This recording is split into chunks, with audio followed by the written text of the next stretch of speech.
Scotland தேசத்துல John நாகாஸ் என்ற ஒரு தேவ மனுஷன் இருந்தார். ஸ்காட்லாந்து தேசத்துல ஜான் நாகாஸ் என்ற ஒரு தேவ மனுஷன் இருந்தார். அவர் பயங்கரமான ஜெப வீரர், முழங்கால நின்று ஜெபிக்கிற ஒரு ஜெப வீரர். அவர் எப்ப பார்த்தாலும் ஜெபிச்சுக்கிட்டே இருப்பாரு.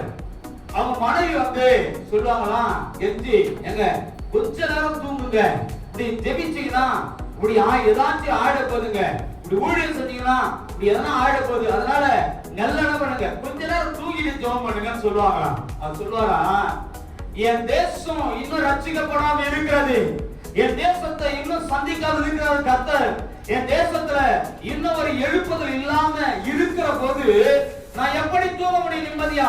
என் தேசம் பாழாய் கொண்டு கிடக்கிறது, அநேகர் மரித்து நரகத்து நேரம் ஓடி கொண்டு இருக்கிறாங்க. என் தேசம் அப்படி இருக்கிறப்ப நான் எப்படி நிம்மதியா தூங்க முடியும்? அப்படி சொல்லிட்டு தேவனை நோக்கி சொல்றாரு, ஆண்டவரே ஸ்காட்லாந்து தேசத்தை எனக்கு தாரும், இல்லைன்னா இப்படியே சாவுறேன் அப்படின்னு ஜெபிப்பாராம். ஆமென். அவருடைய முழங்காலுடைய ஜெபம் ஸ்காட்லாந்து தேசத்தை அசைக்க ஆரம்பிச்சது.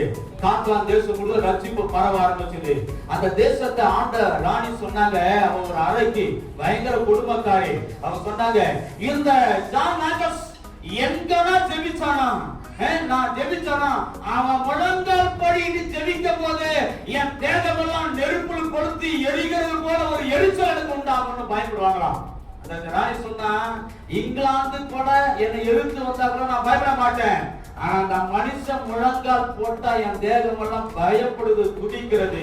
ஒரு தேசத்துடைய ராணியே ஒருவருடைய முழங்கால் ஜெபம் அசைக்கும். என்ன உன்னுடைய ஜெபத்துல ஏன் உன் குடும்பத்தை அசைக்க முடியாது?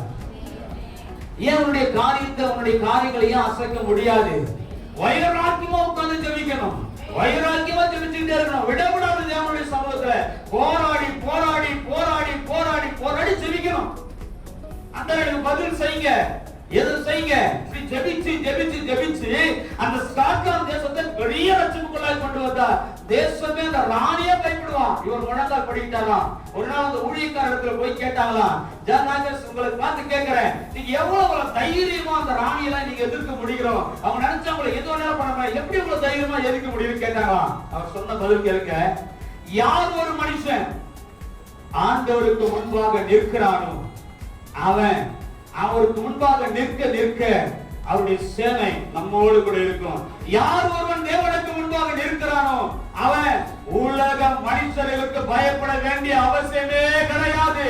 அந்த சேனை என் கூட வந்தனா இந்த சேனைகள் என்ன ஒன்றுமே பண்ணாது.